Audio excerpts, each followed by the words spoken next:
Hey everybody, and welcome to episode 73 of the epic linear A Song of Ice and Fire reread from Vassals of Kingsgrave. My name's Bina007 and I'll be your host today, and I am joined by Michael. Hey, Khal Wadege on the forums. By Mary. Hello, it's Nymeria on the forums. By Adam. That's my name, don't wear it out. Also Jon Snow. By Matt.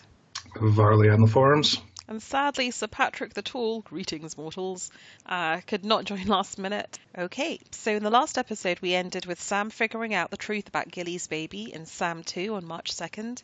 In this episode we cover Arya 2 from Feast, Jon 4 and Davos 3 from Dance. The events, well, not so much take place but begin between March 7th and March 12th. Two of the chapters we're doing today cover kind of quite a long period of time. So the first one of those is Arya 2 from Feast. It's kind of like a super long training montage. After Sam 2, we jump forward 6 chapters and 90 pages to Arya 2. It begins on March 7th, and it's Michael with a chapter summary. Alright, so Arya begins her training in the House of Black and White as a servant, sweeping floors, serving at meals, and finding those in the temple who have died. People come into the house and either pray, seek the counsel of one of the priests, or drink from the Black Fountain to sleep and never wake up. 2 priests live in the temple, the kindly man and a thin little girl known as the Waif, along with 3 acolytes, 2 servants, and a cook. Each night, Arya says the names of the people she wants to kill: Sir Gregor, Dunsen, Raff the Sweetling, Sir Ilyn, Sir Meryn, and Queen Cersei. One day, she is questioned by the kindly man over these names. Arya is told that to become a true servant of the Faceless Men, she must forget the desires of Arya Stark and become no one. She is offered other paths in life, as a courtesan of Braavos, a rich merchant's servant, or to have a husband of her choosing, but Arya refuses. To prove herself, the kindly man says she must discard all the things belonging to Arya Stark. At night, she leaves the House of Black and White and throws her possessions into a canal. Her clothes, the coin she still has, and all the gifts she received from the Braavos sailors, stopping only at Needle. Arya tells herself that Needle is just a sword, but it wasn't. Needle was Hodor and Old Man, Winterfell's grey walls, the heart tree of the Godswood, and Jon Snow's smile. She cannot bring herself to throw it away and instead hides Needle in a stone on the steps of the temple. Afterwards, the kindly man tells her the tale of the Faceless Men. They began in the mines of Valyria beneath the 14 fires and were captured slaves of 100 different nations, toiled and suffered for the Valyrians' pursuit of treasure. They prayed to 100 different gods for an end to their suffering, whereupon a man of unknown origins realized that they all prayed to one god, not 100, and that he was their instrument. His first gift of death was to the most wretched of slaves, which shocks Arya, who says that he should have killed the masters. The kindly man replies that he would, but that is a tale for another time. Arya is given a cow of an acolyte and sent to the Waif to learn the Braavosi language. When her Braavosi becomes passable, she is told to take up with Brusco the fishmonger, so she can master the language and learn the ways of Braavos. Arya chooses a new name of Cat, an orphan from King's Landing who arrived on the ship Nymeria, and leaves for the canals chanting the names of those she wants dead: Sir Gregor, Dunsen, Raff the Sweetling, Sir Ilyn, Sir Meryn, and Queen Cersei. Very good. Alright, so what do we think of this one? This is quite a long chapter. It is really long, isn't it? You sound unimpressed, Matt. I am. I really enjoyed it because I think the end of the last Arya chapter where she eats the maggot out of the eye of the guy sent to scare her was awesome. And this is yet more information about one of the religions or cults in this world that has been the most mysterious. And we're starting to get inducted into, you get their origin story, which is kind of cool, from Valyria. You get fireworms, which is awesome, and just general mayhem. And you get Arya trying to be not as Stark and sort of failing. The terminology really freaked me out when she starts talking about her family and she refers to Sansa as, there's a line, the others couldn't have been much older than Sansa, who had been her sister. And it's like, wow, she's really trying to put them aside. Yeah, so I really love this chapter. And the other thing I noticed, probably for the first time, which is really ridiculous because it's fairly obvious, is I hadn't realised that people were going into the temple and, saying a day or a month or a year of prayers and then drinking from this weird poisonous pool and just committing euthanasia or self-euthanasia. And that's where all the corpses come from. So that was kind of radical to me. Isn't it just suicide? Suicide booth. Yeah, exactly. Sort of killing themselves effectively. kind of pretty radical. So in this chapter, you get to kind of see behind the curtain of the Faceless Men, but like in every book leading up to this, they're supposed to be like these like massively rich badasses that like, that every time they're brought up, they're like, well, it would cost more than a fortune to hire a Faceless Man, but it sounds like it's kind of against or counter their religion just to kill someone for money. I think I get it's the impression in this chapter, sorry, Marie, that okay.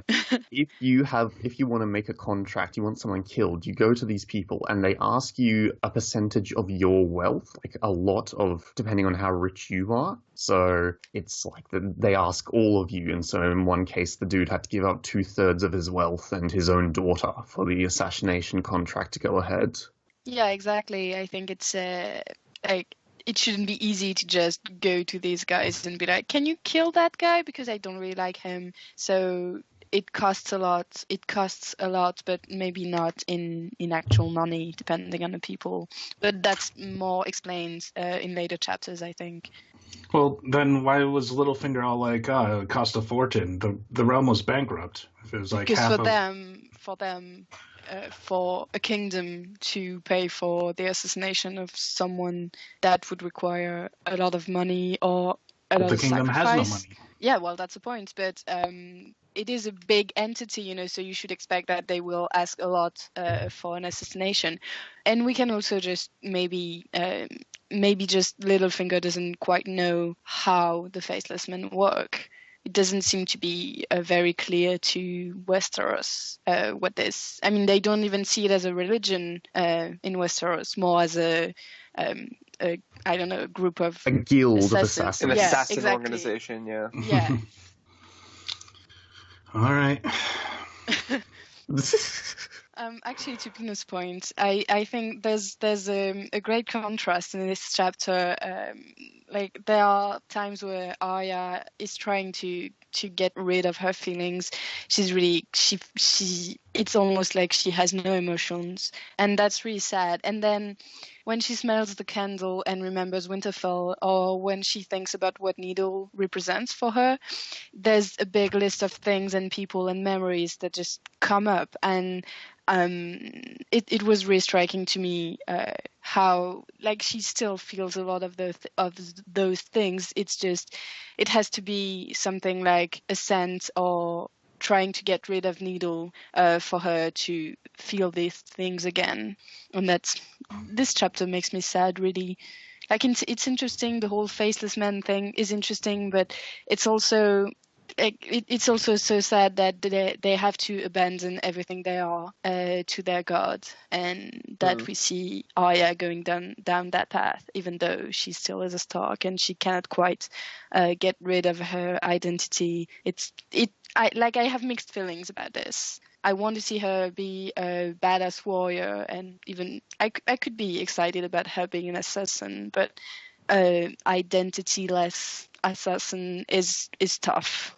What do we think the future holds? Is she going to completely go down this path, or do we think her Stark identity will reassert itself? I mean, it has to, right? That's the whole point of like, now it's like Chekhov's needle, like hidden under that stair. So Right.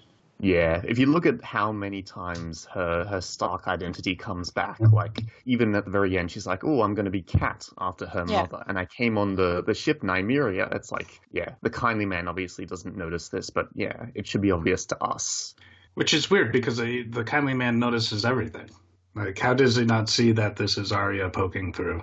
Well, he's not omnipotent. He doesn't necessarily know. And I mean, I think everyone else that goes through this, it's kind of the same thing, right? Like they don't go like 0 to 60, right? It's not like they flip a switch and they suddenly become no one. I think it's a process that takes years, and he recognizes that. So Arya asks about Jaqen again, and he's like, "I do not know this man." Like, what? Like, obviously he could have taken a different name, but like, doesn't he know? Like, oh yeah, the assassin that's over in Westeros. Like, I don't maybe understand. there's more than one. One of is a faceless man. There was that dude in the Iron Islands who kills Balin, or a chick, and so some people think it might be Jaqen Hagar. Some people think it was a separate faceless man. So there's likely multiple faceless men running around in Westeros. Right, and the names that they take, though, can also be, like, unknown to the people in the House of Black and White, right? I mean, like, Well, you it can sounds change like- your name pretty quickly once you've gone across, the ocean, so he may legitimately just not know the name. Yeah, but I mean, it sounds like they have a good, like, conference call debriefing before and after, like, these kind of hit squads, Like, Yeah. you get all, what was it, the good-looking The man handsome and man. the starved man and the fat man. Well, I don't think Jaqen Hagar, or the man known as Jaqen Hagar, has returned yet from his assignment, whatever that might be. Right. Well, we know he hasn't returned yet because he's still Pate, right? At the end of the book, when Sam gets to the Citadel. Yeah, he's like in a long-term assignment doing something. He's deeply embedded. So, has anyone heard the theory that the Faceless Men caused the doom of Valyria? Right, because isn't it Yeah. that they killed all the priests that were supposed to keep the fires, like, under wraps, just like something like Prevented all the volcanoes from exploding, yeah. that? Hmm. Because there's a bit of textual hint here when the kindly man obviously says, oh, he would give the gift to them, but I'll tell you that later when you're at a higher level or whatever. Once So you've gone through more auditing. Yeah. What do you think that means towards their interaction with Daenerys? Because she's like, the breaker of chains, so she's against slavery, but again, she's like going to be this emblem of Valyria of old with her dragons and like the ruthless power that she can hold with them. What do you think the Faceless Men's I kind of get the impression diplomacy. that her anti-slavery stance tops the dragon stance. So, like, Braavos was founded as a city of freedmen, and, on that canal thing, they have all men are free, not we fucking hate dragons. So they probably don't like that she has dragons, but the fact that she's freeing so many slaves and basically doing the opposite of old Valyria, I think they'll be like, all right, let's not kill her. She's cool. Bina, you love dragons. What do you think? I don't like dragons, and yet curiously, I'm not pissed off with the concept of fireworms. I think it's because it sounds like it's from something from Dune. So what were they digging in the caves, like mithril or something? Gold and silver and maybe spice. Spice? The spice must flow. That's why there's worms there. Like Spice synthetic like pot in- spice? No, That like makes you like eat people's There faces? was a June reference. Like the kind of spice that Han Solo, the drug dealer, steals? Huh. I've never read Dune, so I'm lacking knowledge. Shame. I had a question. So, like, one of the recurring things in this chapter is, who are you? No one. No, you're still Arya of House Stark. So, and every time they confront her to that, and they say you are lying. So, is the point for her to actually feel like she's no one, or is it for her to be better about lying about being no one? Like, do you see my point? Because they are also encouraging her to lie better and to control her face. And so does it mean she actually has to feel like she's no one? Or Are the she two just has mutually to be... exclusive? Not necessarily, just no. Yeah, you're right. It could be both. I'm But I assuming guess, she's what like do a you really think? Yeah, I mean, you bad fake it liar. until you make it, kind of, At this and point. eventually you actually start to feel it. I mean, that's usually how most things work, and I think that's probably where they start is, you have to start, if you can convince me that you at least believe you're no one or you're on the way there, then you're going to be able to convince other people. And then eventually maybe you just believe it and you become like the old man. Yeah. So in the chapter they bring up like they see the bodies go down to the lower sanctums and they never see him again, and then Arya's like sitting there eating pork and she's like, wait a minute. I love that little thing. So do you think she's actually eating human? Like No. Bran ate human? No. I think the kindly man tells her, nah, it's just pork, don't worry. Yeah, but it's isn't very that much something he would say? I believe him. I don't know. There's think. a lot of cannibalism in these books. I don't know, Yeah, hidden cannibalism. It's always like, and they just call him pork. or not so hidden at like Harrenhal. Oh yeah. But they called that goat, right? I get the sense that the Faceless Men are very civilized. So eating human flesh seems beyond them. But they are I mean, like, civilized, meh. Just But because they're they have all the... classy. Just because they have all like Classy as fuck. Classy assassins. I just think that it's all kind of propaganda, isn't it? Syria Farrell, we water dancers, and like Jack and Gar are just so, and it's all very elegant, but underneath it's a place where people go to get hits on people. It's just the mafia. It's just the Sopranos. Yeah, So, it's Murder Inc. yeah, it's Murder Inc. And How dare you question their noble deeds? they're not noble all. I mean, it's just paid for. There's no assessment of whether the person deserves to die or not. They just dress it up by saying that the faceless god decides. It's not up to you to decide who gives or takes a life. But it sort of is, because you decide the price they're going to pay and whether they can afford it. So I think it's just bollocks, isn't it? Right. They just try to make themselves seem like on the side of good, or like they're doing some kind of service. But no, they're just getting paid to kill people. Yeah, and as much as we talk about in this world, like, who actually has a connection to the gods or whatever, there's no real evidence that, like, the faceless god, nameless god it's not like they actually have aligned him, and, so. It's more a concept than an actual god. It's just that death comes for everyone, and that's why they... Right. And they do. Decisions like most people do. Yeah. They do have an ideology behind it. I mean, you might think it's hypocrisy and bullshit, but it feels to me like at least some of them actually believe in that ideology. So, I mean... Well, I'm sure they believe it, but then believing it doesn't mean, like, when they say, like, well, the nameless god, picks someone, doesn't mean, like, it's anything more than them just coming up with this shit. No, I agree, but my point is that, yeah, it's brutal, but it doesn't seem to be barbaric, and I don't everything we see about the faceless men here makes me want to say that they wouldn't be cannibals on top of it, but maybe I'm wrong. It's just the feeling I have. Unless there's some sort of religious connection to, like, eating the flesh of people who've given themselves or something. So why, because we get like the whole faceless god dump here, why did Jaqen H'ghar say that the red god was denied 2 lives, like in Game of Thrones, the first book, to Arya, and that's why, or 3 lives, whatever, and that's why he owed her 3 deaths? Because they nearly got burnt to death, I think, in the shed. Yeah, and the many-faced god is supposed to be representing all of the gods, I guess, from their point of view. You could argue that maybe in A Clash of Kings, George hadn't figured out the ideology and stuff of the Faceless Men yet. That is one possibility. Oh, yeah. No. Well, I mean, he had to have had like some idea. He had Jaqen give Arya the coin.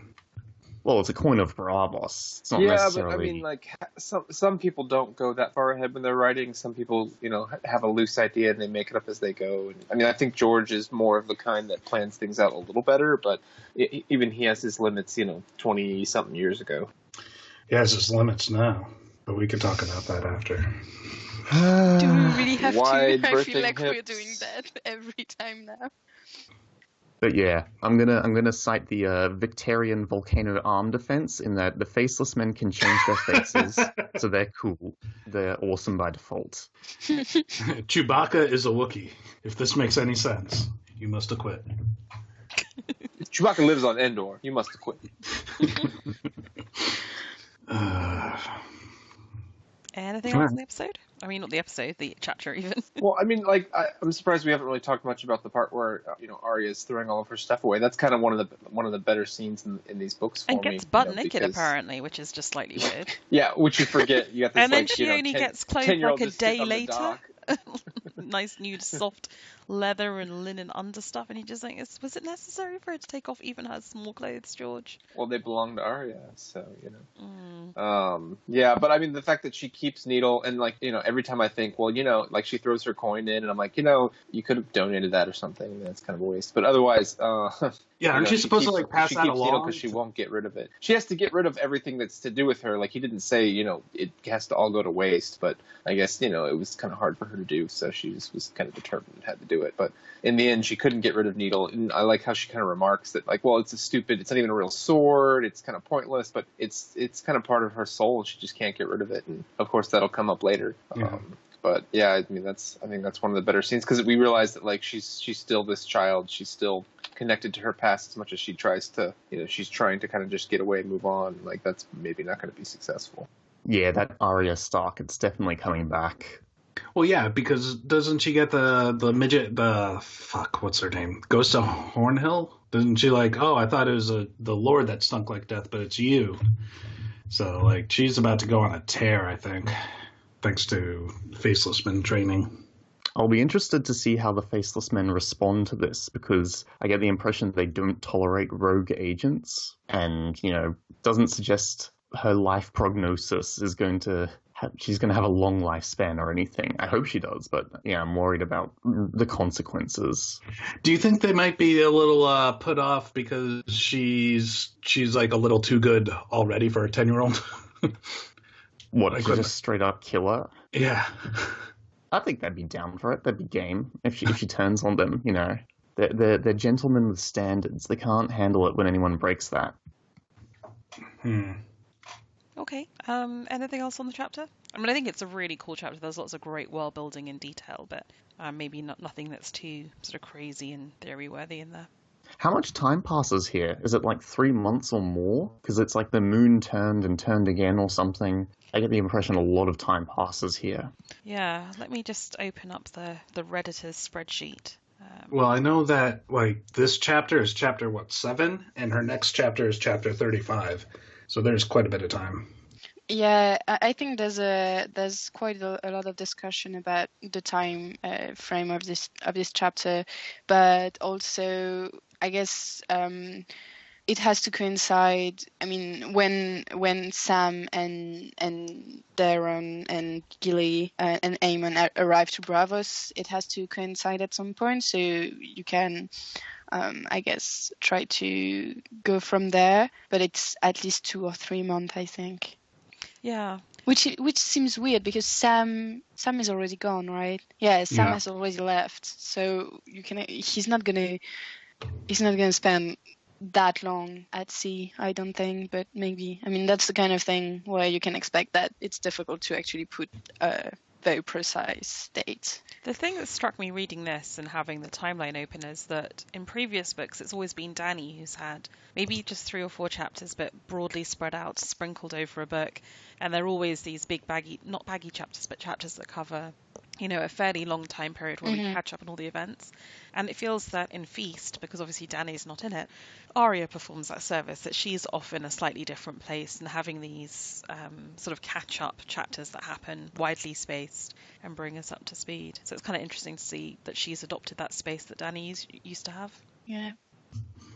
What do you think Arya's training montage music would be? I'm going separate ways by Journey. I mean, it's always Rocky music, isn't it? I mean, training montage is always... It's the training music from Rocky IV when he's in Russia. Yes. Yeah, that's a good one. The Surviving Heart or whatever it's called. Yeah. Although, isn't there a spoof training montage music thing in Team America World Police? Yes, which is the best. And South Park, and they're great.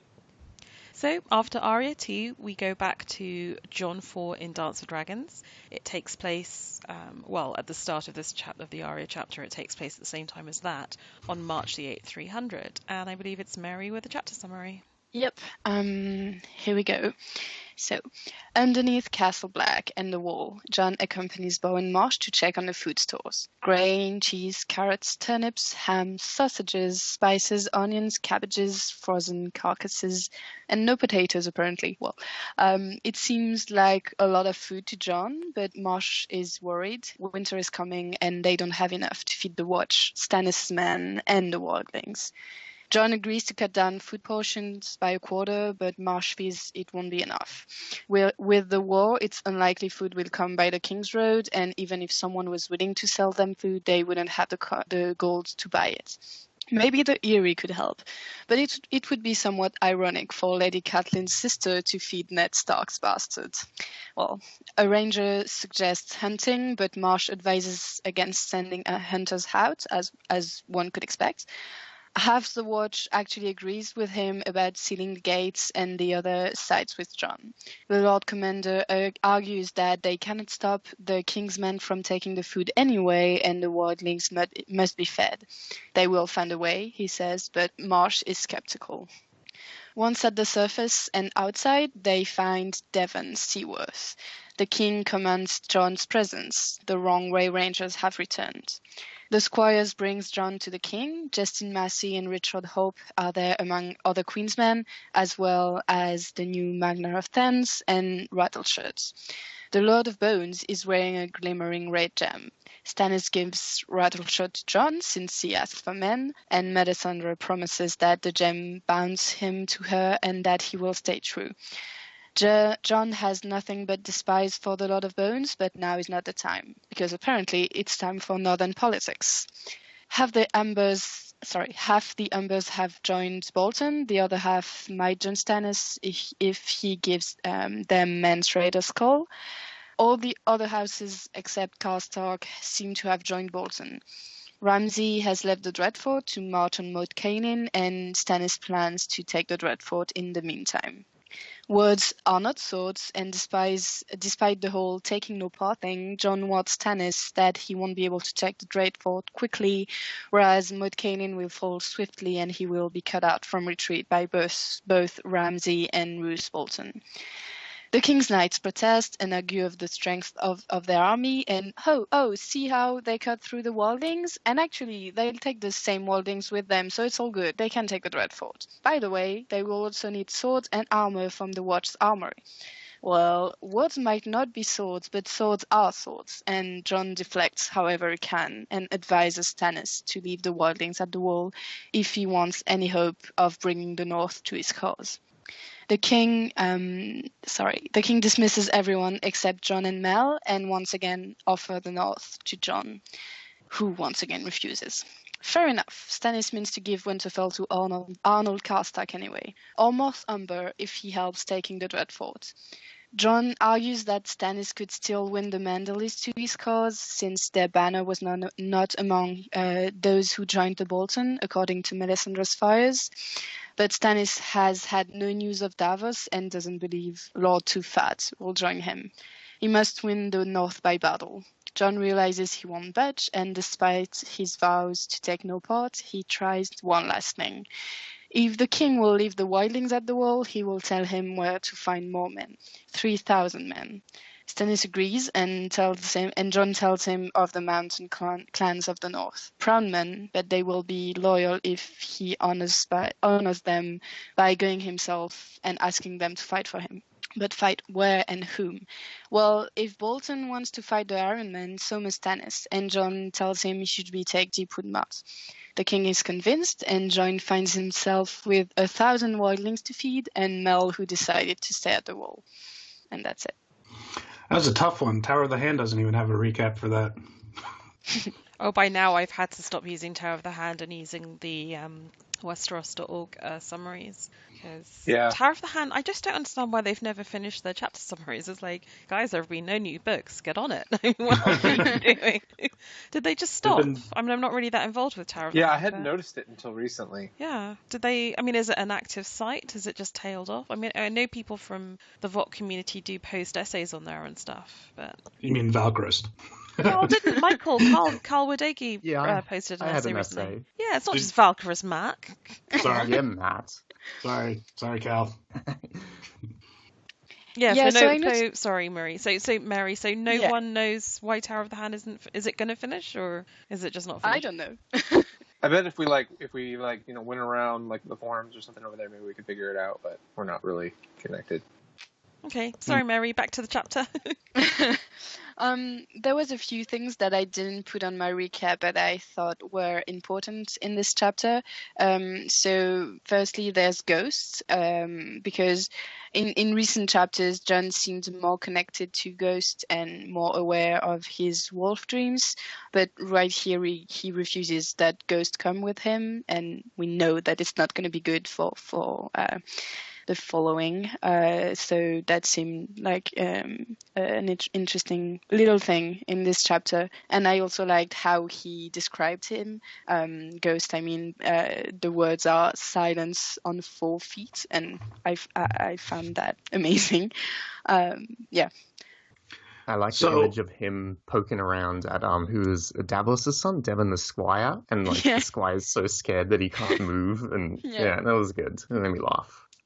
So, do you think that they're running out of provisions because of the wars and the Northern Lords were like busy down south fighting instead of giving like more food to the Wall?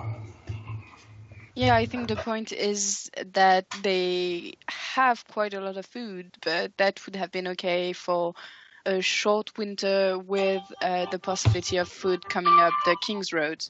And it's complicated by the fact that they have Stannis and his men and all the wildlings to feed.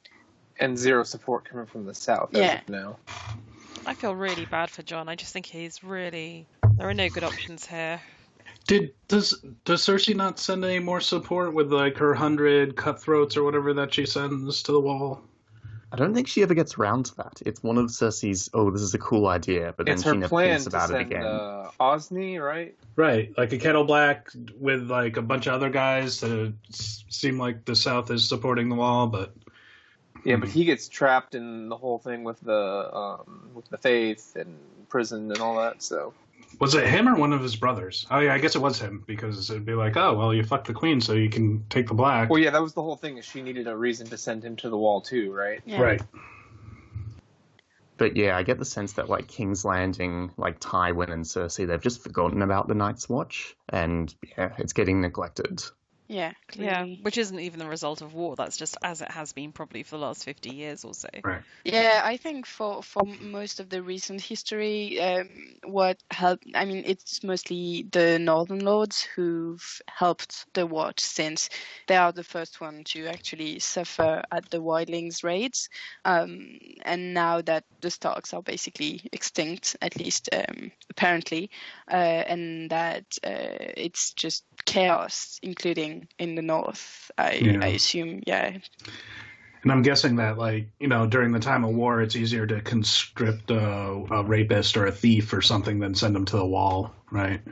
Yeah. I mean, that's why I do quite like these 3 chapters together. I think are quite fun because you've got Arya who is still alive as a Stark, but trying not to be and kind of failing. And then you have Jon, who sort of isn't. He could be the Stark. He could be the only Stark standing. Is being tempted by Stannis in his 40 days in the wilderness to say, go on, become a Stark and take on that mantle. And then you have Davos kind of from another angle, seeing what happens when there are supposedly no Starks in the north, and that, you know, all the different northern families are backing different factions, and you've got Manderley very aggressively saying he's doing one thing when we suspect he's doing another. But I feel that the link with all these 3 chapters is what happens when there are no Starks, and what are their existing children, what is their reaction to it, what is the reaction of the northern houses.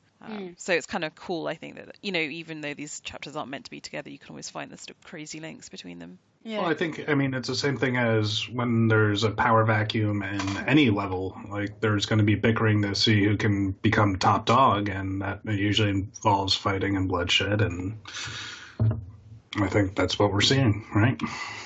I think it's also a matter of how this power vacuum came to be. I guess we can discuss that more with the Davos chapter, but this is new. Like the fact that Robb was clearly assassinated at a wedding by his own allies. That hasn't really happened before. So it's also why it's such chaos. Because, I mean, if he had been defeated, like, in an honorable way, if I may say, that would be totally different. But yeah, like Torrhen Stark bent the knee to the Targaryens and, like, you know, maintained his power, just not as king of the North, but, you know, we kind of get the Stark name. But I do find it's funny when you see Karstark referred to here as, you know, the new Lord of Winterfell, and you think in exactly the next Davos chapter, Manderley's like, he's only a Castellan. Which actual lords do you have?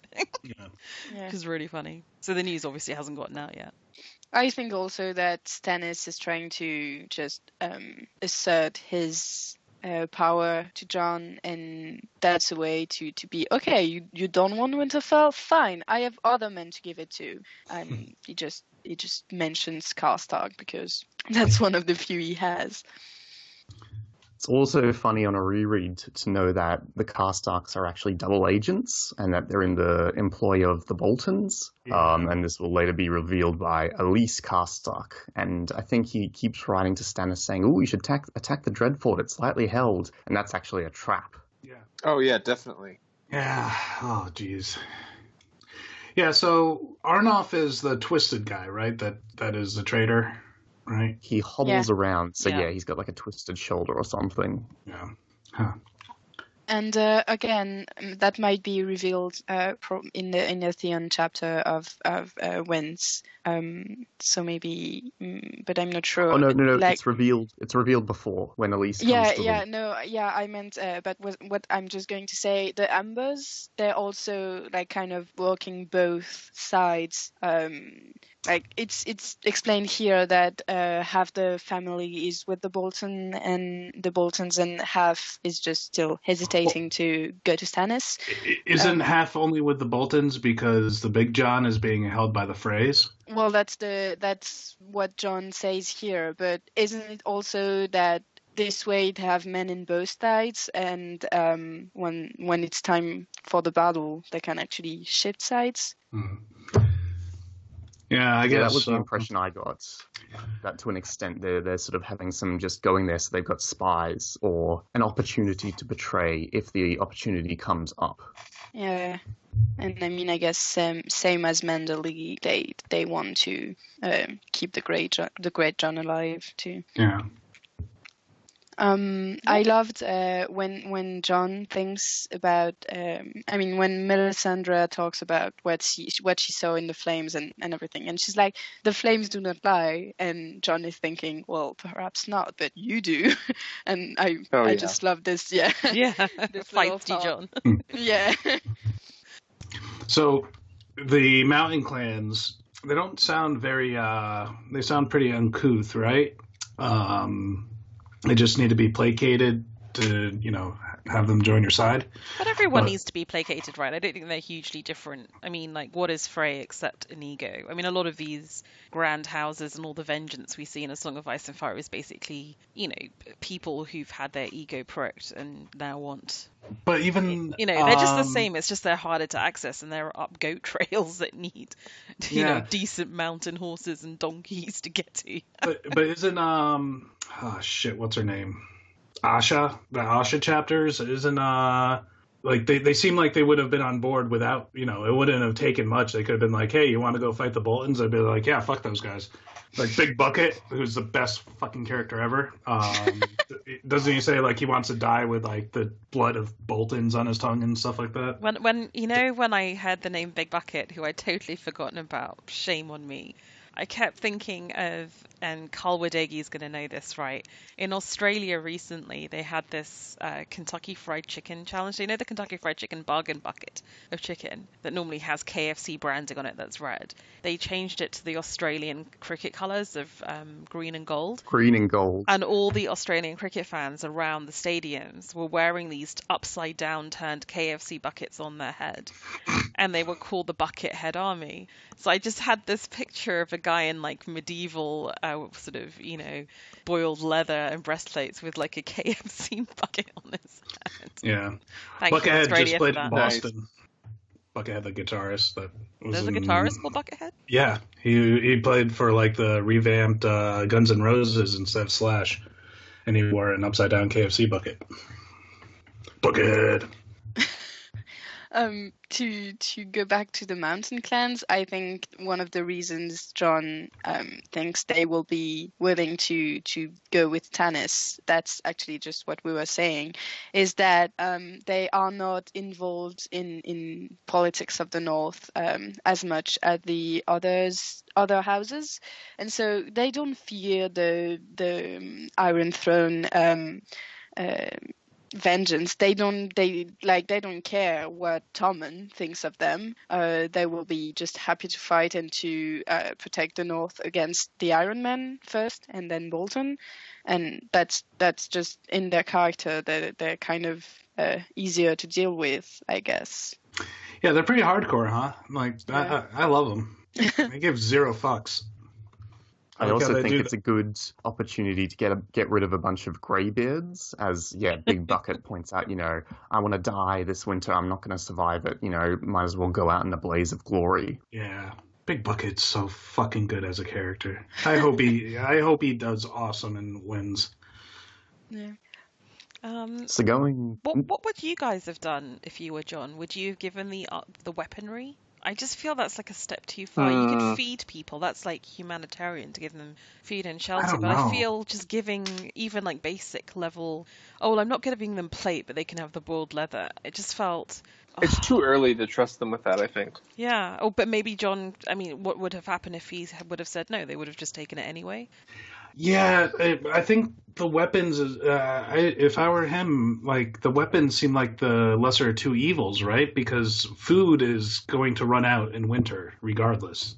Like you can always make more swords. But the difference is that the food is used for them to survive, whereas the weaponry is going to be used against one side rather in this war. So the food doesn't break neutrality, but the weaponry does somehow. I think that one of the difficulties here is that all the other kings are not there. Stannis is, and well, there's not much that Jon can do to stop him from taking what he wants to take. So maybe it's just easier to give him a bit at least, and which is part of his problem though, because he's like, for the PR he has to say, well, okay, I'm giving this away or whatever, right? So he makes up reasons as to why they're doing it, but then from the outside to people that looks like he is taking a part. It looks like he doesn't want to look weak by saying, well, I've got to give them stuff. He doesn't want it to be taken, but at the same time, like, it sort of leads to his ouster at the end, right? Yeah, but to be fair, he does take part. I mean, this whole dialogue with Stannis, it's him advising him about what to do in the war to actually win it. He's not careful enough to, like, the rest of the men at the Night's Watch to make it look like he's not taking part, Yeah. Like, he could take steps to make it look more begrudging and to make it look like, well, they're taking it. There's nothing we can do, guys. But he doesn't do that. Instead, it's maybe, his pride in a way where he's like, well, yes, okay, we're giving Stannis this, or we're going to help Stannis with that. And he's just ordering them around like they're in step, Yeah. The optics don't look good. Yeah. I think At the same time, Stannis just saved their bacon. So, like, it's not like they willfully interfered with him or sided with him. Stannis showed up and, like, won their cause for him, and then now he's asking for concessions. I agree, and I think most people agree, but, there's definitely people in the Night's Watch, and then, of course, people to the south that just see that as they've joined forces. Fucking Bowen Marsh. God damn it. I know, I hate him so much now when I see his pomegranate face, and he's such a little whiny bitch. He's like, nah, you're eating the food too much. I think one of the issues is that Jon doesn't have Jon doesn't have the respect of his men. I mean, now everything is possible. The old bear was actually killed by his own men, so it's like the Lord Commander doesn't have the same ring to it as before. It doesn't. Once you've committed a coup, then once God is dead, everything is permitted, right? Yeah, exactly. So it's lost a bit of the shine. But then, like, you got to think too, is like, how did he become Lord Commander, right?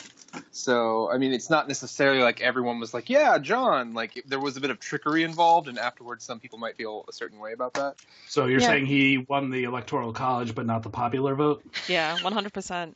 And I kind of feel like sending Sam away, while I get why he had to do it for the story, was a bad move, because Sam had a political awareness, and it just leaves him so exposed. I discussed this in an earlier episode, but I think it's a real misstep. And it just means... Well, both Sam and Aemon at the same time. Exactly. He's now just blundering around blind without any real allies. And you just see that in this chapter, that every way he thinks, like with the way he just blurts out home truths at Stannis, there's no attempt to soften them. He just doesn't he's a bit like Ned. He has a complete inability to play the game, and he's going to pay the ultimate price. And I guess that's the point, right? That's the parallel with Dany and Marine. They're both going to end up in a very desperate pass, but it's painful watching him doing it because you just think, your father ended up dead, right? Lessons learned. Yeah, but at the same time, there's I some don't quite subtlety see. that's needed. Yeah, but I don't quite see what he could do, really. I mean, I agree that sending Sam away and all of his other friends, by the way, was probably not the great move. But in this chapter and also in previous and in a few chapters again, he actually listens to what Bowen Marsh says. And he's like, I'm taking this into account. I will think about it. We will find a solution. He's trying to manage everything, and he has to take hard decisions. I mean, the whole wildling thing, he has to. I mean, he needs the wall to be manned, so he's gonna take whatever he can to have people watching. But at the same time, his own men are not gonna accept that, and I feel like there's not a lot he could have done to soften the blow and make it more subtle and more PR. Like I don't really see how he could have made it better. Maybe I'm too honest, but Yeah, it's a rock and a hard place. It's a genuinely tricky position to be in, and I think that's deliberate on George's part. He's showing how hard it is to rule, and I guess he's making this macro point about how fantasy stories traditionally ended with our popular hero being made a king, Lord of the Rings, anyone? But then you never see them actually having to deal with ruling. Like, it's easy to show the battle, and we've seen Robert fail after he won, and now we're seeing Dany and Jon fail in different ways. Fail spectacularly. Yeah. Exactly. But isn't it just because they've been fighting the wildlings now that he is failing? Like, if there's any survivors from, like, the Fist of the First Men, don't they realize, like, the bigger enemy out there? Like, I don't, like, that's why Bowen Marsh, because of that fucking Bridge of Skulls bullshit, he's, like, against everything that Jon's doing with the wildlings when he knows that the bigger threat is out there. I think that's one of the points in that the survivors of the First Men are greatly outnumbered by, like, the stewards, and their primary experience has been the wildlings. So, yeah, they see all these actions that Jon's doing, and they're like, why are you doing this? The wildlings are our enemy. And Yeah, they plus refuse. they're stewards. They're not rangers. Like, yeah, they're suck. not out there fighting. Ugh, whatever. Getting angry. I mean, that's a valid response, I feel. There's a lot to be angry about in this situation.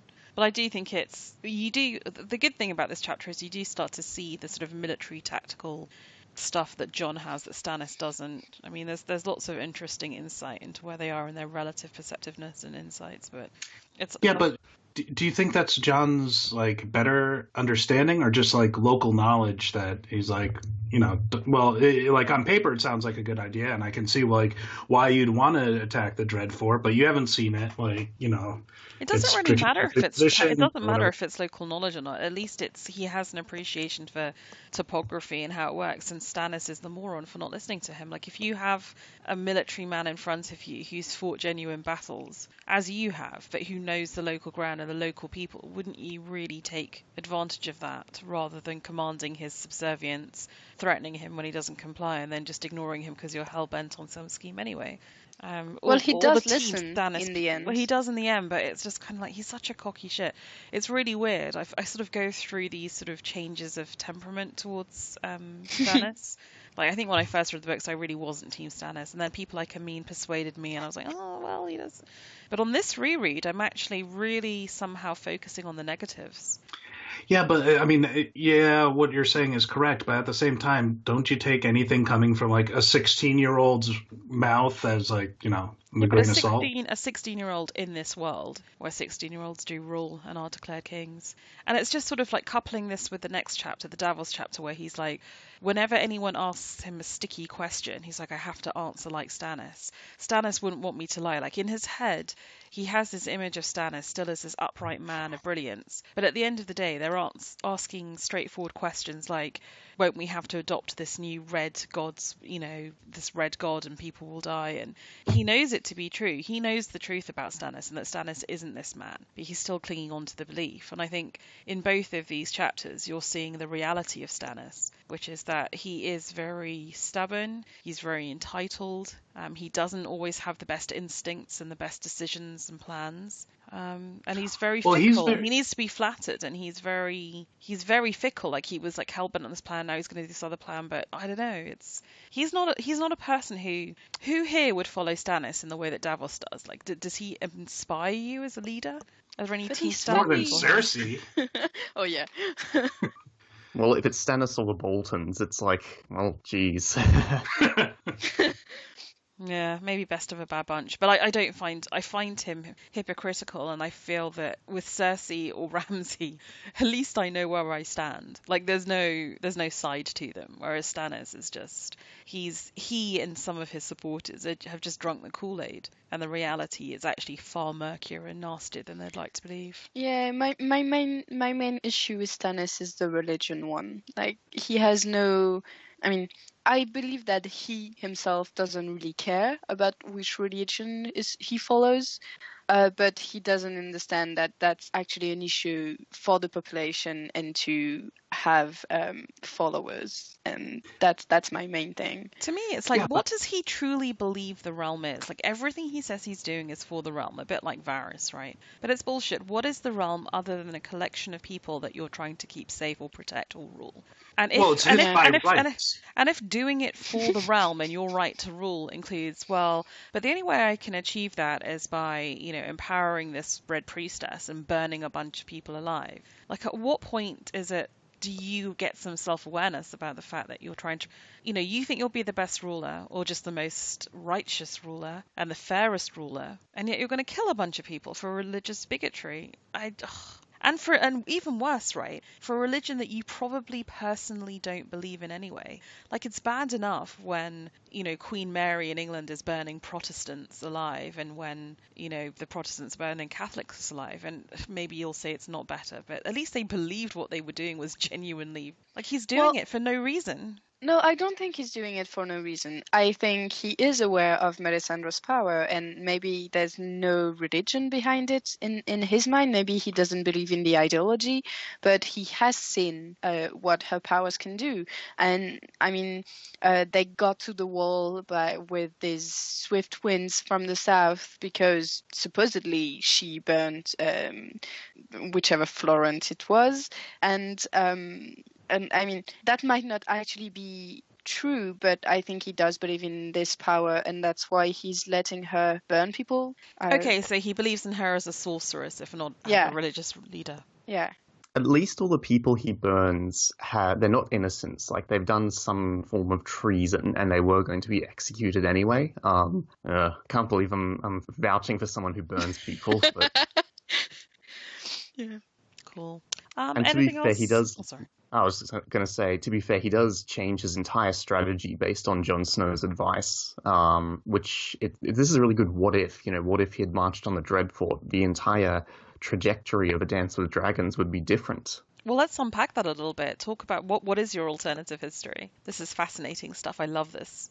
Stannis goes south. The Boltons are aware of his presence, and as Jon says, they do the signal fires. The Boltons come up, and Stannis gets cut to pieces, I believe. Yeah, I'd agree. Also, if he takes the wildlings, then the Umbers are going to fight him as well. So yeah, what ultimately changes plan. In terms of where we are right now in Dance? I mean, well, Cersei's still on the throne. The only credible army in person against her is gone. Jon is out of a pickle because he doesn't have Stannis hovering over him.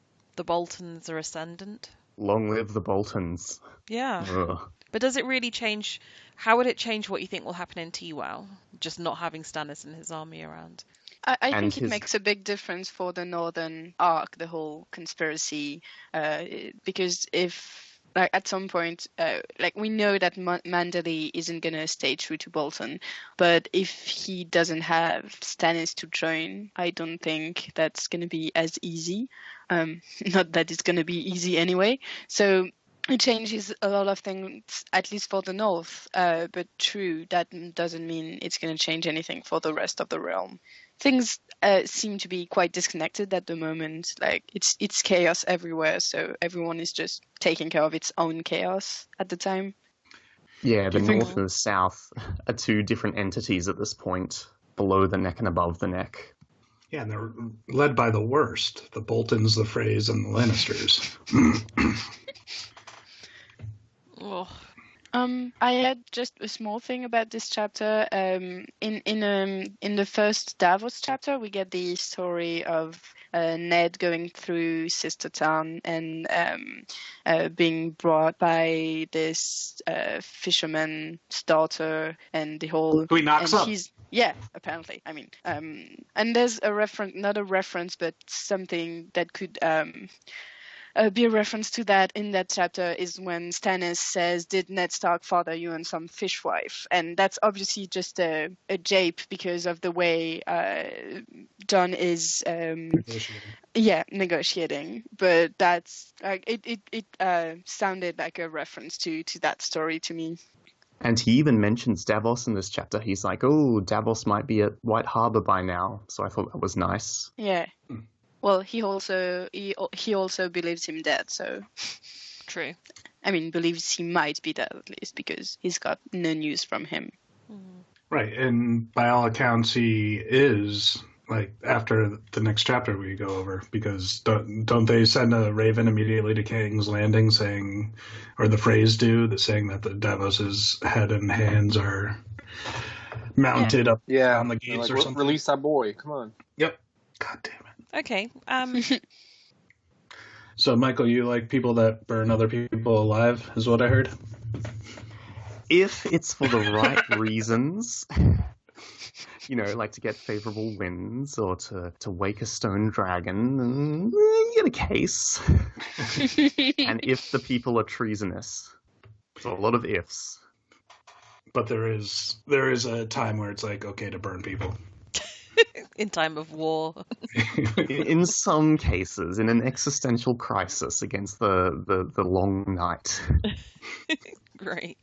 Okie dokie. So after John 4, which, again, I just think it's a great chapter, we move, which takes place on March 8th. We skip over a Tyrion chapter to Davos 3, which takes place on March 12th. And it's Adam with a chapter summary? Or is it Matt? Who decided to do it in the end?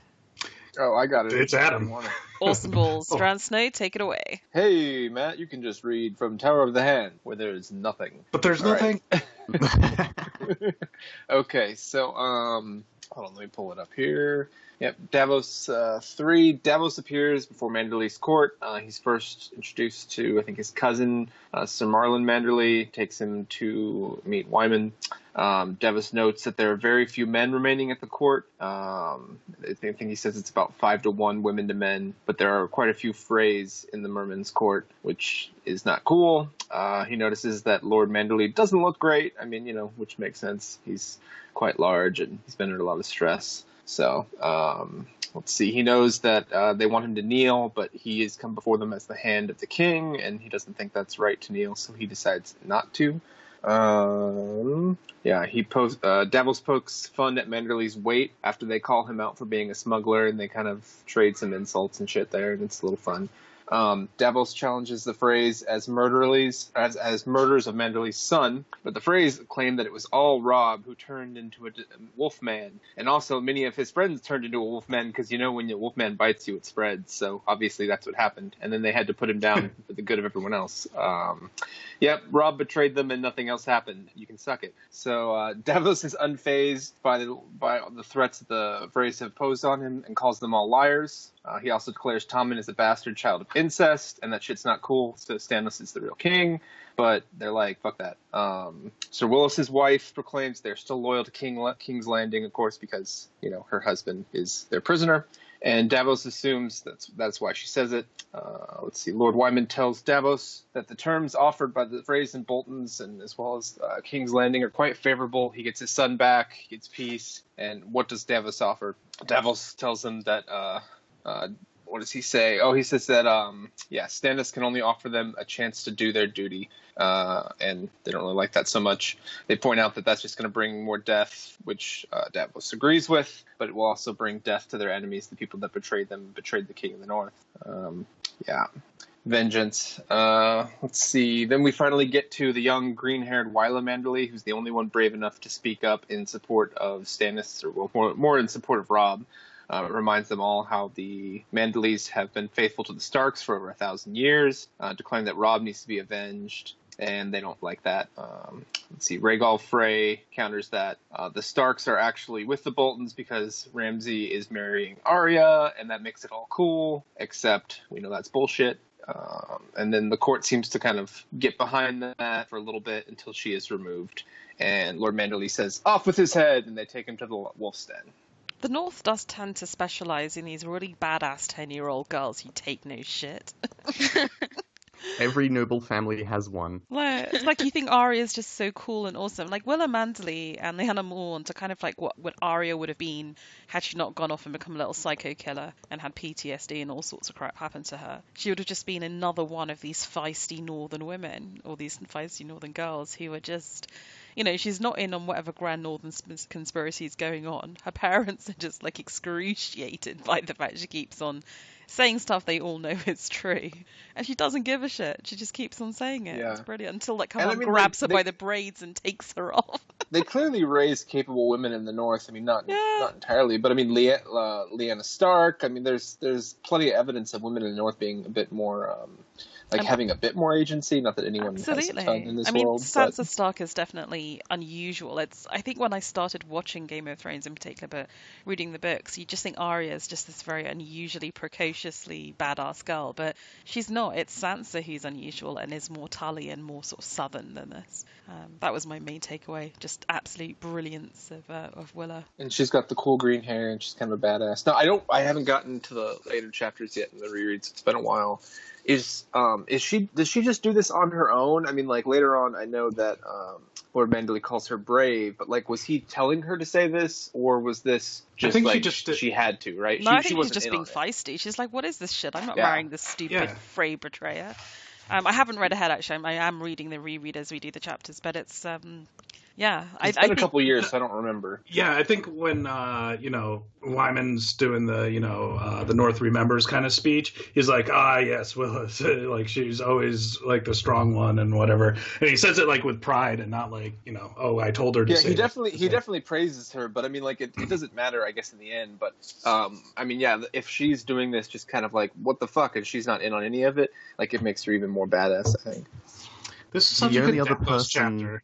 So yeah, the only other person who's in on it besides Lord Manderley is the other sister who drags her out by the hair. Those are the only two people.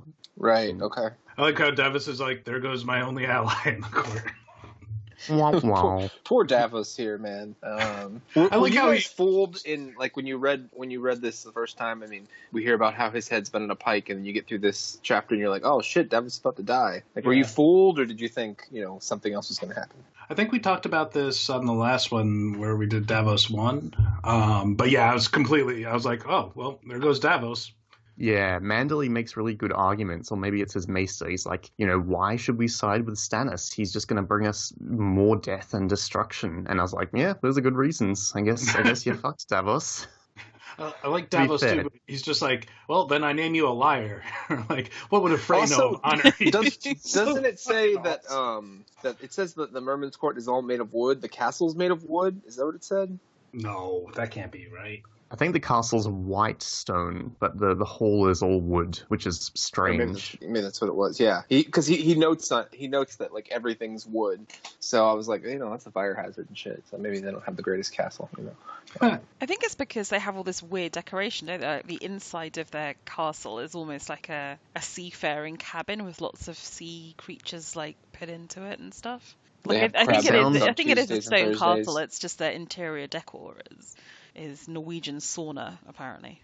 It sounds really tacky. I'm like, ew. Yeah, it sounds horrid.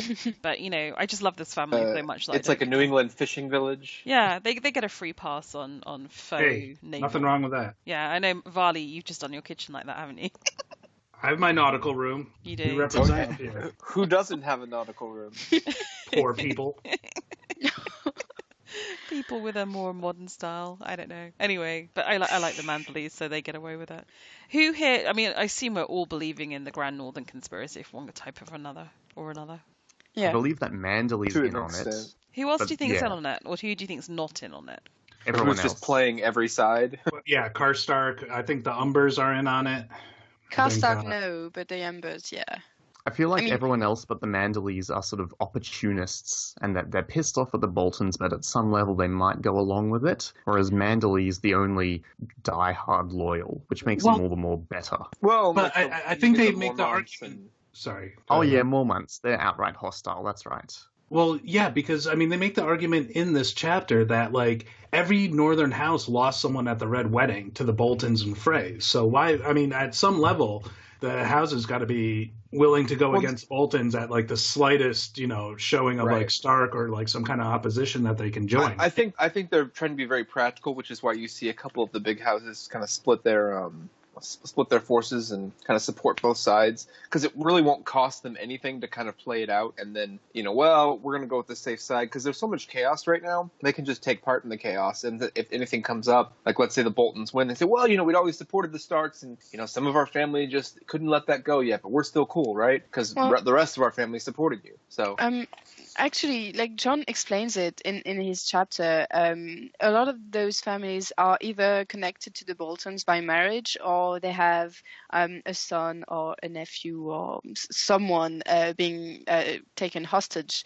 at the Red Wedding. So they also, I mean, when you've already lost people at that thing, you are going to try to get the rest of them safely home, even if it means going with the Boltons. I mean, I understand that. How can they show any loyalty? Because between the Red Wedding and like the sacking of Winterfell, I don't think like they're lots of really northern show. houses. I mean, I think one thing that we see in Winterfell in the rest of the book is that they aren't really loyal to Bolton. They just don't really see any alternative at the moment. Yeah, Stannis is a hopeless cause. Yeah. Right. And if he gained enough steam, steam, they would definitely join him. Yeah, and also, like, we need to remember that it's not said here, it's going to be explained in later chapters, but Manderley knows that Rickon and Bran are not dead. I mean, at least he suspects it, whereas the other lords, we can assume they don't know. So they don't, like... If they don't want to follow Bolton, who are they going to side with? Because Stannis is not a Northern Lord. He's just another pretender to the Iron Throne, and there are no Starks left. So what are they going to do? I don't know. Yeah. One thing I found nice in this chapter is that at the end, Wyman Manderley says, "I will not do it, not for you, not for your lord, not for any man." But he will do it for a child, for Rickon. Oh, that's good. Liege Lord. Yeah, like he actually. I think if you carefully, if you look carefully at Manderley's words, I don't think that he really says. I mean, he says he won't join Stannis, and he's obviously doing this whole thing for the benefit of the Freys. But he is also there are a few indications of what's going to happen. Yeah, he has some looks that he spots for a second. So, guys, I just realised that House Manderley doesn't have any house words. Who wants pie? Yummy, yummy fish. We do not bake. All the lampreys belong to us. So, do you think there's anything going on with Manderley here? Like, Davos says he looks half a corpse. I mean, we know he's gigantically fat, but, like, half a corpse isn't good either. Or what you think, zombie-ish? I don't know. Do you think maybe he's getting poisoned by the Freys or something? I think he's being poisoned by theory. diabetes. I mean, you do call people morbidly obese, right? Insulin. So I think it's just a turn of phrase. Like, morbidly obese is a thing, so... Especially in this world where very few people even have the opportunity to become obese, like, period. So, like, he would definitely, I don't know, he would probably appear grotesque, and he's not super healthy, I'm sure. It might also be foreshadowing that he might not survive this. When you look at some of the later chapters, he gets cut up a bit, and his prognosis doesn't seem good. But he seems like... I mean, he even makes I think it's in the next Davos chapter where he's like, "Oh, I'm known for my epically long shits." Like, do you think? I mean, maybe that like his maester is poisoning him, because the maester seems like a little fuckhead too. Maybe he eats too much. Oh, we know that. Maybe. I'm putting it out there right now. Theory: Manderley's being poisoned by the Freys or his maester and in conjunction with the phrase. See, at first that seems tinfoil, but it could be the case. And again, I mean, it's not obvious. Well, the Freys are going to marry into his house anyway, so removing him just puts them closer to owning White Harbor, right? Huh. Yeah, that almost makes sense. Yeah. Put one in the win column for Varley. Varley in the sailor room. That's right. Trying to see if I had anything else on this chapter other than Wylla for the win. I do Davos feel bad gets for some Davos. good lines. He gets some good lines. I feel sorry for him because he's just cognitively tying himself into a knot. He wants to behave as Stannis would want him to behave. He wants to behave as the better Stannis wants him to behave, but he has to, he's equivocating so hard because he knows the reality of life under Stannis. And I think the best sign torturous. for him when he walks in there is that he notices how many women there are. There's, like he said, it's like 5 to 1 women to men. Like, that shows how much support White Harbor sent towards Robb, which is also why they have to play this game to get as many of their people back as possible. But it gives, I don't know, it would give him cause to be more hopeful, I would think. But then they're like off his head, so poor guy. You see the crowd is pissed off. Like, when Wylla starts speaking out, they'll get worked up. So there's definitely some simmering tensions.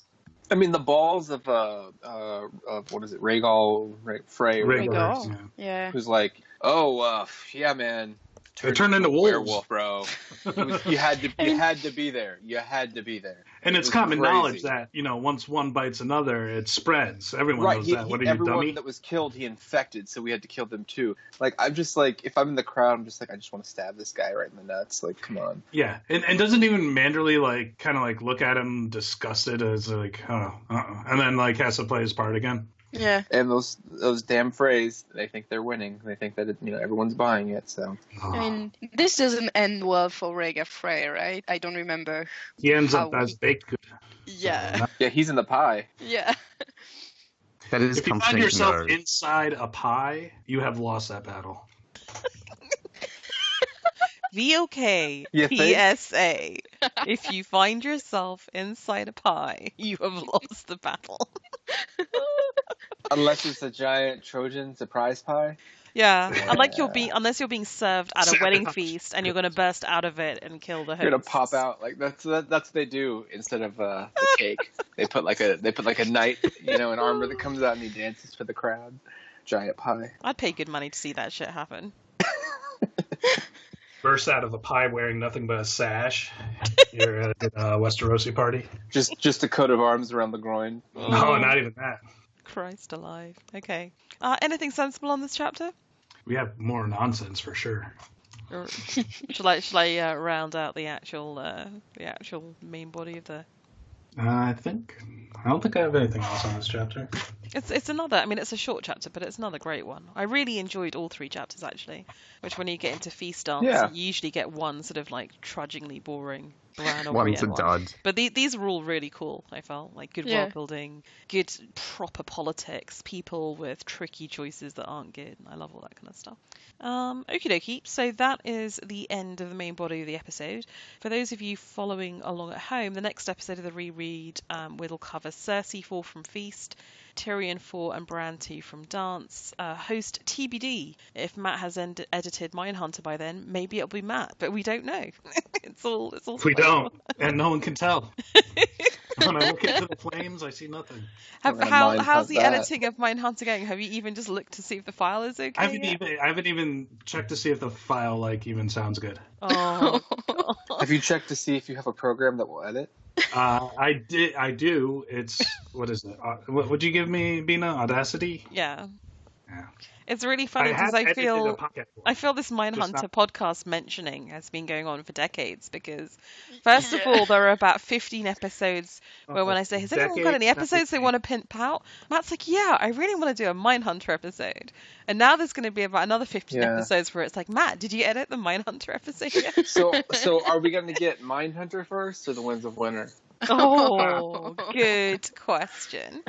I'd have to put my money on George at this point. Another 7 years to be on par with George. We're gonna get Mind, Fire, and Blood first. Yeah, yeah, you'll get something completely unnecessary beforehand. But that is a great segue. Do any of you have any forthcoming episodes that you want to pimp out? Oh yeah, we'll be recording episode 70 soon.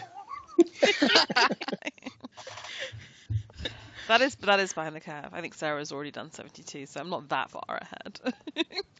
When are you recording 7? Next weekend. Next week, yeah. Okay. Cinco de Mayo. Saturday that's- or Sunday.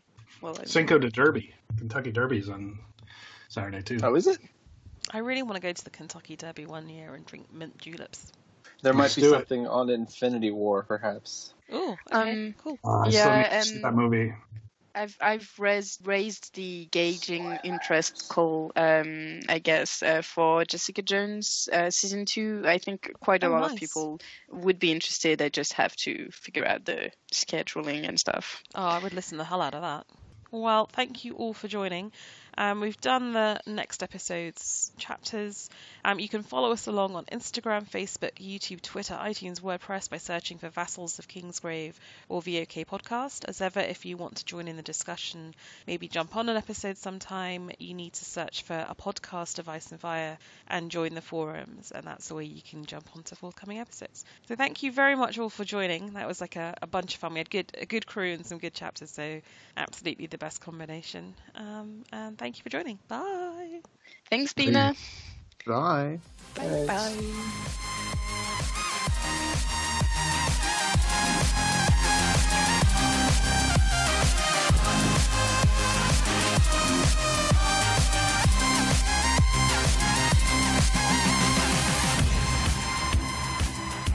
Okay. So Adam, what happened with Ice and Fire Con?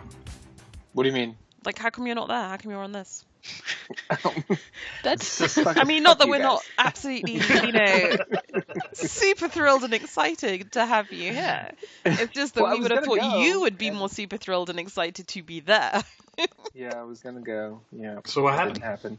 Well, like I was just been busy and I've been putting it off because like whatever. Like I hadn't bought like passes and stuff yet, and so I went on like Saturday, like the 21st, and it said, oh, like they stopped selling tickets on the 20th, and I was like, really? You fucking kidding me? And so like I emailed them and they never got back to me. I was like, yeah, I didn't realize it closed or whatever. I mean, if it had been like halfway across the country, I probably would have like bought like planes and all that shit like well beforehand. But it's only a couple hours from me, so Bought I was planes? not really too stressed about that. a whole plane. Yep, would have bought whole planes because that's how I roll. But yeah, so I was like, whatever. I'm like, I guess I can't go. But I was like, well, I'll just post and I'll see. Like, hey, is there anyone that's not going? And like, like I'll buy your tickets or whatever. And they were like, yeah, you can't do that. That's too much work for us. We can't possibly do that right now. I mean, they're I'm not like, Comic-Con. I can't imagine okay. they get that many people asking them to reassign tickets. That seems like and given like how many people Podcast of Ice and Fire and Vox sends, you think maybe they would just be a bit nice to us? Because we send It like seems 30, 40 people, super right? minor. That And just I seems sent very I petty. sent an email to her and I sent an email to Amin and like they never responded. So that's why I posted the thing. There were several people that were like, oh yeah, you can just have them. That's fine. And I was like, oh no. I'm like, well, I offered to pay them for tickets. Like, so a bunch of people posted that like, yeah, we can't go. And then they were like, we can't deal with all these refunds right now. You can only get a refund if it's like an emergency. And then people were like, well, we're not asking for That refunds. seems- Like, right. So, Yeah, so I was kind of like, that's kind of lame. And then they posted right afterwards was like, please don't anyone post on the Facebook group anymore. I only want official stuff on here because I don't have to scroll down and like through messages or whatever. And wow, if for some get reason, the stick up out of and then- your ass. I mean, that is. and then just they were shit. like, yeah, because I'm like, it's too much work for you to scroll down through a Facebook group. Okay.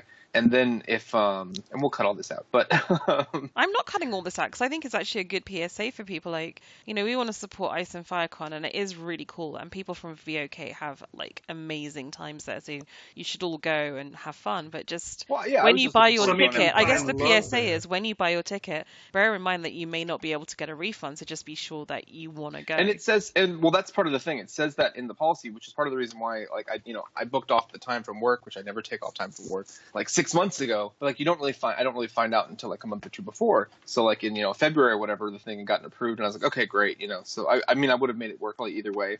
But it says like, if you buy tickets, we don't do refunds, yada yada yada. So I was like, well, I'll just hold off because like it's not like they're going to sell out or whatever.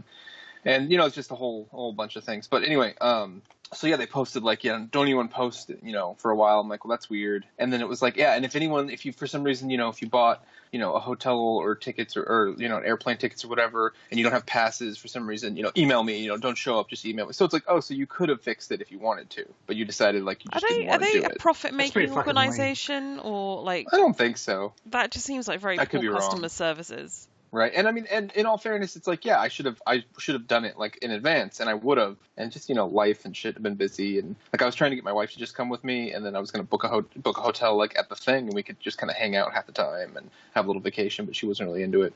So I was like, whatever. But like there were rooms there. It's like I had a room booked like off site, and then there was actually rooms there. I was like, well, I'll just switch it to the lodge or whatever. And they were like, well, no, you can't get passes. So I was like, okay, well, I'll just cancel my room and shit. That's, you know, yeah. And then I'm like, whatever, you know. I'm pretty unimpressed. I don't get to be one of the cool kids this year. That's okay. I'll live. I think that's pretty unimpressive. I mean, like, how many people turn up? It's not that big a thing, so. Right. It's not like suddenly hundreds of people were going to be like causing you trouble. It's like, you know, one person. I mean, my thing is like maybe they didn't want like the cascade of people being like, well, hey, can I get a refund or something? You know, but at the same time, like they already said they don't do that, and I emailed them directly and they never responded. So. You know, I didn't think it was a big deal, but it was obviously it's too late for us to help you. I was like, okay, sure. You're in a consumer services oriented industry, sort your shit out. That's unimpressive to me. And I mean, again, I agree. I think it's pretty shitty, and it's not like I feel like entitled to like that they have to help me or whatever. Or, you know, I didn't buy the tickets in time. Whatever. But they should at least say, but like, oh, you didn't buy the tickets on time, like, or they could have sent a message to me, or they could have their message could have been like, oh, sorry, we just can't. It's just like whatever. Like I said, it's not, you know, it's as much my fault as anything, but it's still kind of, I felt it was rude. I think it's. I was not impressed. Poor brand management from whoever organizes it. You're not Comic-Con. You're not that busy to answer people's right. emails. And the thing is those conventions that are that busy would do it. You know what I mean? Would be much simpler to do. And actually, at most conventions like that, you can just like it doesn't even involve them at all. You just find someone who's like, yeah, I've already got my passes ready to go, and like you just get it from them. And this is why I don't understand. Why can't you just sell it to someone shit. else on the secondary market? Like, why do you need to involve them? Right, like that's what you do for other conventions, even smaller conventions, bigger conventions. It's usually pretty simple to just, all you need is a confirmation code and shit, and you go pick up your stuff. I mean, if it says someone else's name, like I said, they're not usually checking your ID or anything anyway. And if they do, like, who cares, you know? Like Comic-Con has hundreds of thousands of people that roll through there, and they try to do that where they say, well, you have to have your ID, you know, so that, like, scalpers won't buy it and sell it. But I've never once actually had them, like, check my ID against my reservation. They don't have time for that. Yeah. Oh well, anyway, all's well that ends well, I suppose. You ended up being with us and having the coolest Sunday ever. No. That's right. Ever. And I still got time off to just do fuck all and get things done around the house, so, you know. Yeah. Oh, it's fine. Michael just left.